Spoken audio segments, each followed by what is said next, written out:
వివాహము అన్ని విషయములలో ఘనమైనది అని బైబిల్లో రాయబడింది. ఎందుకు దీన్ని దేవుడు ఘనంగా రాయించాడు అని మనం ఆలోచిస్తే, వివాహం పట్ల దేవుడికున్న ప్రణాళిక, వివాహం గురించి దేవుడికున్న కలలు. మీరు కొన్ని నిమిషాలు జాగ్రత్తగా ఆలోచించాలి. ఈరోజు భూమి మీద వివాహాలు జరుగుతున్నాయి. వివాహ వయసు వచ్చిన తర్వాత అమ్మాయికి కానీ అబ్బాయికి కానీ చక్కటి సంబంధాన్ని చూసి వివాహం చేయాలి అని ఇరుపక్షాల తల్లిదండ్రులు ఆలోచిస్తూ ఉంటారు. నిజానికి ఈ ఆలోచన భూమి మీద ఉన్న మనుషులదా? అసలు ఈ వివాహ సంకల్పం ఎవరిది అని మీరు ఆలోచిస్తే, బైబిల్లో దేవుడు మొట్టమొదటి వివాహాన్ని జరిగించాడు. ఈ భూమి మీద తొలి మానవుడైన ఆదాముకి, తొలి స్త్రీ అయిన హవ్వమ్మ గారికి తొలి వివాహాన్ని జరిగించింది దేవుడు. అంటే ఈ వివాహ వ్యవస్థను మనుషుల మధ్యలో ప్రవేశపెట్టింది ఎవరు అంటే దేవుడే. సహజంగా వివాహాలు చేస్తారు తప్ప ఈ వివాహాన్ని ఎవరండి చేయమని చెప్పింది? వివాహాలు జరిగించాలని మొదలుపెట్టి వివాహాలు చెయ్యండి అని నరులకు చెప్పింది ఎవరు అంటే దీని మీద ఎవరికి క్లారిటీ లేదు.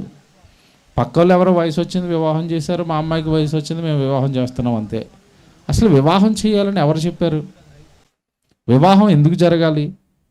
వివాహం వెనకాల ప్రవేశపెట్టిన దేవుడు ఈ వివాహం ఎందుకు చేయమని చెప్పాడు? ఇవేవి కూడా రండి మనుషులు ఆలోచించకుండా వివాహాలు జరిగించుకుంటూ వెళుతున్నారు. దేవుని పిల్లలారా, తొలి వివాహం చేశాడు దేవుడు భూమి మీద ఆదాము అవ్వలను. ఆ వివాహం చేసి దేవుడు వాళ్ళని ఆశీర్వదించాడు. ఏంటి ఆశీర్వాదం అంటే, మీరు భూమిని నిండించాలి, మీరు విస్తరించి అభివృద్ధి పొంది భూమిని నిండించాలి అన్నాడు. అంటే ఈ భూమి అంతా కూడా తన పిల్లలైన ఈ మానవులతో నిండిపోవాలి. భూమి మీద ఉన్న మనుషులంతానండి తన పిల్లలు.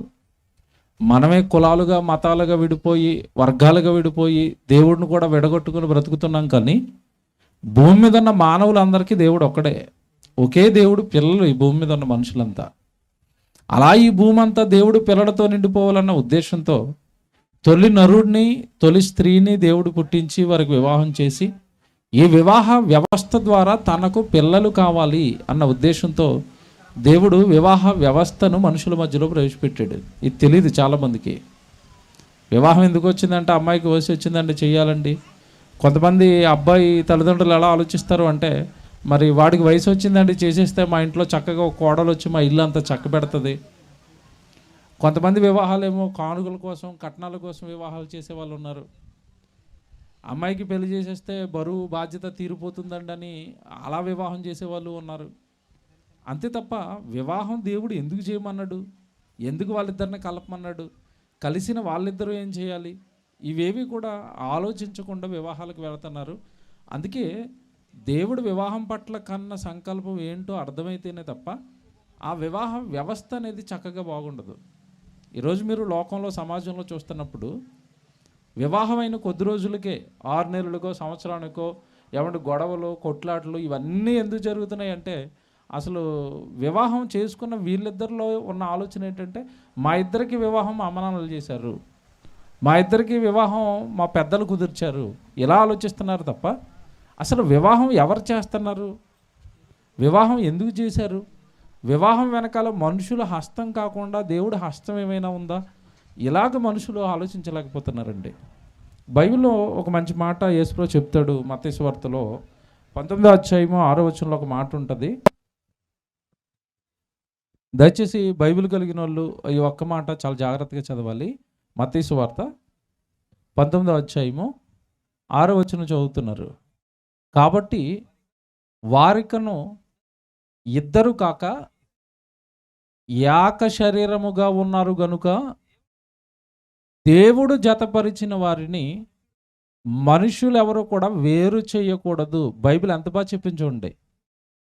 నిజానికి బైబిల్ ఒక మత పుస్తకం అనుకుంటారండి, కాదండి. మనిషి జీవితంలో జరిగే ప్రతి దాని గురించి మాట్లాడే దైవ గ్రంథం ఇది, దేవుని పుస్తకం ఇది. భూమి మీద నరులు వివాహం చేసుకుంటున్నారు. ఆ వివాహం గురించి ఎంత చక్కటి మాట బైబిల్ చెప్తుందో చూడండి. వారికి ఇద్దరు కాక ఏకమైపోతారు, ఏక శరీరం అయిపోతారు. వాళ్ళిద్దరూ వివాహం అయిన తర్వాత వాళ్ళిద్దరు కాదట, ఒకటేనట. వాళ్ళిద్దరిని ఒకటి చేస్తున్నాడంట దేవుడు. చేసి కింద అంటున్నాడు, దేవుడు వాళ్ళని జతపరిచాడు. ఎంత బాగుంది చూడండి మాట. దేవుడు జతపరిచాడు గనక మనుషులు మీరు విడదీయకూడదు వాళ్ళని. అంటే వివాహాన్ని జరిగించింది ఎవరు? ఇప్పుడు జరిపిస్తున్నది ఎవరు చెప్పండి? దేవుడే. ఏమంటే మనం ఎలా అనుకుంటామంటే పాస్టర్ గారి సంబంధం చూసారండి, మా ఇంటి పక్కన పెళ్ళిళ్ళు పేరయ్య చూశాడండి సంబంధం, ఆయన కలిపాడండి అని అనుకుంటున్నారు. కలుపుతున్నది ఎవరు అంటే దేవుడు. దేవుడు జతపరిచిన వారు అన్నాడు. చూడండి ఎంత బాగుంది, బైబిల్లో మాట ఎంత బాగుంది చూడండి. దేవుడు జతపరుస్తున్నాడు, దేవుడు జతపరుస్తున్నాడు. మనుషులారా మీరు వాళ్ళని విడగొట్టకండి. ఎందుకు మనుషులారా విడగొట్టొద్దని చెప్తున్నాడు అంటే, ఈరోజు చాలామంది ఎలా తయారైపోయారంటే వివాహంలో ఏమన్నా వాళ్ళిద్దరి మధ్యలో చిన్న డిస్టర్బెన్స్ రాగానే మధ్యలోకి మూడో వ్యక్తి వెళ్ళిపోవటం, వాళ్ళిద్దరిని కలపాల్సింది పోయి చెడు మాటలు చెప్పి వేరు చేయటం, దూరం చేయటం, ఇవన్నీ జరిగిస్తున్నారు కనుక దేవుడు చక్కటి మాట చెప్తున్నాడు, వాళ్ళని విడగొట్టకండి, కలపండి. దేవుని పిల్లలారా, అంటే భూమి మీద ఉన్న మనుషులిద్దరిని కూడా వివాహ వ్యవస్థ ద్వారా జతపరుస్తున్నది దేవుడు. దేవుడు జతపరుస్తున్నాడు కనుక మనుషులారా మీరు వేరు చేయకండి. ఇంతకీ దేవుడు ఎందుకు జతపరిచాడు వాళ్ళిద్దరిని? దేవుడు ఎందుకు జతపరిచాడు? బైబిల్లో దేవుడికి ఒక సంకల్పం ఉంది. ముందే చెప్పాను కదండి, ఈ భూమి అంతా కూడా తన పిల్లలతో నిండిపోవాలి కనుక ఆదికాండం ఆదామును చేసిన తొలినాళ్ళలో దేవుడు ఒక మాట అంటాడు, నరుడు ఒంటరిగా ఉండుట మంచిది కాదు, ఒక్కడిగా ఉండకూడదు. ఎందుకు ఒక్కడిగా ఉండకూడదు అంటే అతనికి వివాహం అవ్వాలి, గర్భఫలాలు ఈ భూమి మీదకి రావాలి, వాళ్ళందరూ ఈ భూమి అంతా నిండిపోవాలి, వచ్చిన మనుషులంతా చేసిన సృష్టికర్త యెహోవాను ఎరగాలి యేసుప్రభు ద్వారా. అలా యేసుప్రభు ద్వారా దేవుణ్ణి ఎరిగి దేవా దేవా అని భూమి మీద ఉన్న మనుషులంతా ఇదిగో ఈ సృష్టిని కట్టిన సృష్టికర్త వైపు తిరగాలి. ఈ సృష్టిని కట్టి ఈ సృష్టిలోనికి తన పిల్లలైన మానవులందరినీ మనలందరినీ పుట్టించిన దేవుని వైపుకు మనము మన బిడ్డలు కలిసి తిరిగి ఆయన స్తుతించాలి, మహిమపరచాలి అన్న ఉద్దేశంతో వివాహాలు జరిపించి ఆ వివాహ వ్యవస్థలోనికి నరులను నడిపించి చక్కగా వాళ్ళకి వివాహమైన ఒక సంవత్సరానికి ఒక మంచి గర్భఫలాన్ని దేవుడిస్తున్నాడు. గర్భఫలము యెహోవా ఇచ్చు బహుమానము అని బైబిల్లో ఉంటుంది. బహుమానము అంటే గిఫ్ట్ అండి. ఇప్పుడు మనం అంతా మ్యారేజ్ అయిన తర్వాత పిల్లలకి ఏవో గిఫ్ట్లు ఇస్తారు. మనం ఇచ్చిన ఏ గిఫ్ట్ అయినా సరే ఒక సంవత్సరం 2 సంవత్సరాలు వాడితే ఇరిగిపోద్ది మీరు ఇచ్చిన ఏ గిఫ్ట్ అయినా. కానీ దేవుడు ఒక సంవత్సరం తర్వాత ఇస్తాడు వీళ్ళకి గిఫ్ట్. ఎవరు? పిల్లలు. గర్భఫలము యెహోవా ఇచ్చు బహుమానం. ఆయన ఇచ్చిన గర్భఫలం ఎలా ఉంటుంది చెప్పండి? ఎంతకాలం ఉంటుంది చెప్పండి? వీళ్ళు ఉన్నంతకాలం ఆ గర్భఫలం వీళ్ళతో పాటు ఉంటుంది, కుమారుడో కుమార్తె. చూసారండి దేవుడిచ్చే గిఫ్ట్లు ఎంత బాగున్నాయి చూడండి, దేవుడిచ్చే బహుమానాలు ఎంత బాగున్నాయి చూడండి. బైబిల్లో దేవుడు చక్కగా ఈ భూమి మీద ఉన్న మానవాళికి సంబంధించిన విషయాలన్నీ చాలా చక్కగా రాయించాడు. వివాహాన్ని దేవుడే ఏర్పాటు చేశాడు, వివాహ వ్యవస్థను ఏర్పాటు చేసింది దేవుడే, అందులోనికి మనుషులను ప్రవేశపెడుతున్నది దేవుడే, అలా ప్రవేశపెట్టబడిన మనుషులకు ఒక సంవత్సరం తర్వాత చక్కగా గర్భఫలాలు ఇస్తున్నది దేవుడే, ఆ జంటను దీవిస్తున్నది దేవుడే, వాళ్ళకి తోడుగా ఉంటున్నది దేవుడే, మీరు విడిపోవద్దు చక్కటి కౌన్సిలింగ్ భార్య భర్తలకి చేసింది దేవుడే. మీరు బైబిల్ గ్రంథం చదువుతానండి ఎంత చక్కటి మాటలు రాశారంటే వివాహ వ్యవస్థ నిలబడడానికి. ఒకప్పుడు అండి మీ చిన్ననాడు నా చిన్ననాడు మంచి మంచి సినిమాలు వచ్చేవి. ఏం సినిమాలు తీసేవారు అంటే 12 కాపురానికి 12 సూత్రాలు సినిమా చూసారు కదండి, బ్లాక్ అండ్ వైట్ సినిమా. 12 కాపురానికి 12 సూత్రాలట. అంటే కాపురం నిలబడాలంటే ఇన్ని సూత్రాలు ఉండాలని తీసేరాళ్ళు. ఎందుకు సినిమా తీశారు చెప్పండి మీరు? 12 కాపురాలన్నీ కూలిపోతున్నాయి, నిలబడటం లేదు. వివాహ వ్యవస్థ నిలబడటం లేదు. చిన్న చిన్న గొడవలకి అలగటం, కొట్టుకోవటం, తిట్టుకోవటం, విడాకులకి వెళ్ళిపోవటం, విడిపోతున్నారు. కాపురాలు నిలబడటం లేదు. ఏమంటే మీరు ఈ మధ్యకాలంలో మీరు చూడండి, కోర్టులో ఎక్కువగా పెండింగ్లో ఉన్న కేసులు ఏ కేసులు అనుకుంటున్నారు? విడాకుల కేసులు. ఎక్కువ పెండింగ్లో ఉన్న కేసులు అవే.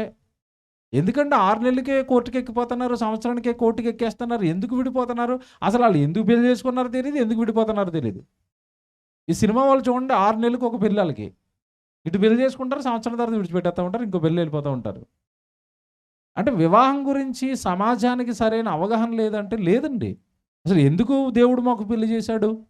భర్తను ఎలా చూసుకోవాలి, భార్యను ఎలా చూసుకోవాలి? అసలు దేవుడు అండి చక్కగా ఈ భూమి మీద ఉన్న నరులు తన పిల్లలు కనుక మన వివాహాలు బాగుండాలి అని భార్య పట్ల భర్త పట్ల ఎంత మంచి మాటలు రాయించాడు బైబిల్లో. అంటే ముందు భార్యలకు చెప్తాడండి, ఆడపిల్లలకి చెప్పాడు, భార్యలారా స్త్రీలారా, మీరు ఎవరినైతే వివాహం చేసుకున్నారో మీ సొంత పురుషుడు అన్న మాట ప్రయోగిస్తాడు దేవుడు. మీరు ఎవరినైతే వివాహం చేసుకున్నారో అతడు నీకు సొంత పురుషుడు, నీ యజమాని, భర్త. నువ్వు ఆ భర్తకు నువ్వు లోబడాలి అన్నాడు భార్యను. భార్య భర్తకు లోబడాలి, విధేయురాలుగా ఉండాలి అని చెప్పాడు. మరి భర్త ఏం చేయాలంటే భర్తకు చెప్పాడు. ఇద్దరికి చెప్తాడండి దేవుడు, పక్షపాతం లేదు. భార్య నీకు లోబడుతుంది, భార్యలారా మీరు భర్తలకు లోబడండి అని చెప్పాడు. భర్తలకు ఏం చెప్పాడు అంటే, భర్తలారా లోబడుతున్న మీ భార్యలను మీరు చక్కగా ప్రేమించండి అని చెప్పాడు. ఈవిడు లోబడుతుంది, ఆయన ప్రేమిస్తాడు. ఆ కాపురం చూడండి ఎలాగుంటుందో. 12 కాపురానికి 12 సూత్రాలు అన్నారు, దేవుడు ఒకటే సూత్రం చెప్పాడు. ఈ ఒక్కటి పాటిస్తే చాలు. భార్య లోబడుతుంది, భర్త ప్రేమిస్తాడు. ఎంత బాగుంటుందండి ఆ కాపురం. ఆ కాపురంలో గొడవలే ఉన్నాయి, ఆ కాపురంలో చిచ్చు ఏముంది మీరు చెప్పండి. కనుక బైబిల్ అనేసరికి సమాజాన్ని సంస్కరించేది, సమాజానికి మంచి చెప్పేది, సమాజంలో ఉన్న అసమానతలు పోగొట్టేది.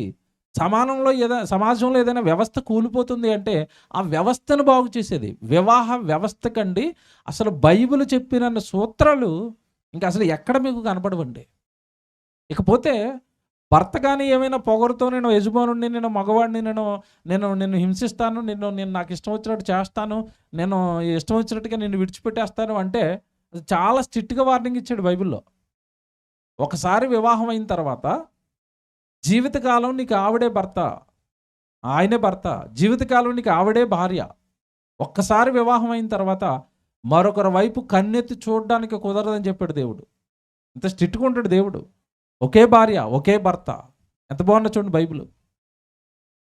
అలా ఒక్కసారి వివాహం అయిన తర్వాత నీ భార్యను గనక విడిచిపెట్టావా, ఆడపిల్లల పక్షాన, స్త్రీ పక్షాన యెహోవాగా నేను సాక్షినైపోతాను ఆవిడ పక్షాన. కనుక అన్యాయంగా నీ భార్యను నువ్వు విసర్జించడానికి కుదరదు, విడిచిపెట్టడానికి కుదరదు అన్నాడు. ఇవన్నీ బైబిల్లో రాయబడిన మాటలండి. అంటే వివాహం చేసింది దేవుడే, ఆ వివాహ వ్యవస్థ చక్కగా నడవడానికి అవసరమైన వాక్యాలు, దేవుడి మాటలను శాసనాలుగా రాసి మనిషి చేతుల్లో పెట్టింది కూడా దేవుడే. ఎంత బాగుంది చూడండి బైబిల్లో ఉన్న మాటలు చూడండి ఎంత బాగున్నాయో. ఈ వివాహ జీవితం నిలబడడానికండి ఎన్ని మాటలండి బైబిల్లో దేవుడు రాయించాడు. ఈరోజు సహజంగానండి ఏ వివాహం అయినా కాస్త అటు ఇటు దెబ్బతినడానికి గల కారణం ఏంటంటే ధనాపేక్ష, ధనం. వివాహం అయిపోయిన తర్వాత ఏంటంటే పెళ్ళికి ముందు ఏవో మాట్లాడుకుంటారో అందులో అటు ఇటు కొంచెం అయిందనుకోండి, ఇక కట్న వేధింపులు మీకు తెలియదు కాదు. ఎంతమంది ఆడపిల్లలు చచ్చిపోతున్నారో మీకు తెలియదు కాదు. వరకట్న వేధింపులు, అత్తమామలు ఏడిపించటం, ఇటేమండి అటు ఆడపడుచులు ఏడిపించటం, తద్వారా ఈవిడ విసుకుపోయి ఉరేసుకుని చచ్చిపోవటం. ఇవన్నీ మనసులో పెట్టుకున్నాడు దేవుడు. బైబిల్లో మాట రాస్తాడు, ఏ కాపురం కూలిపోతుందన్నా ఆ కాపురంలోనికి ధనాపేక్ష వచ్చింది, దాన్ని కంట్రోల్ చేసుకోండి అన్నాడు.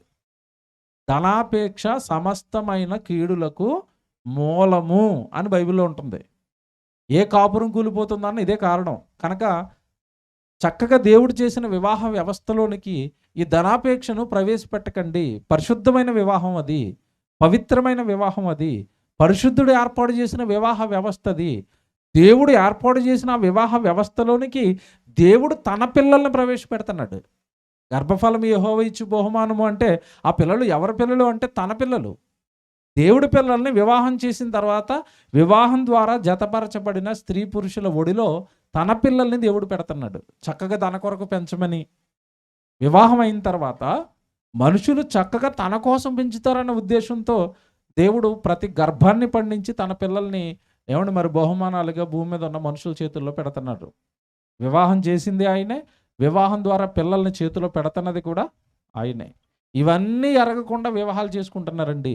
అందుకే ఆ వివాహ జీవితాలు అనేవి నిలబడటం లేదు. మమ్మల్ని జతపరిచింది దేవుడు, మాకు గర్భఫలాన్ని ఇచ్చింది దేవుడు, మా ద్వారా తన మహిమ కొరకు మమ్మల్ని జతపరిచాడు, మేమిద్దరం కలిసి ఇప్పుడు దేవుడు పని చేయాలి, మా ఇద్దరిని ఒకటి చేసింది దేవుడే. ఇలాంటి ఆలోచనలతో ఎప్పుడైతే వివాహం ద్వారా ఒకటైన స్త్రీ పురుషులు ఇద్దరు బ్రతుకుతారో వాళ్ళ కాపురం చాలా బాగుంటుందండి. వాళ్ళ జీవితాలు బాగుంటాయి. కనుక దేవుని పిల్లలారా, ఈరోజు దేవుడు ఈ కొన్ని మాటలు, ఈ మంచి మాటలు మీకు చెప్పాడు.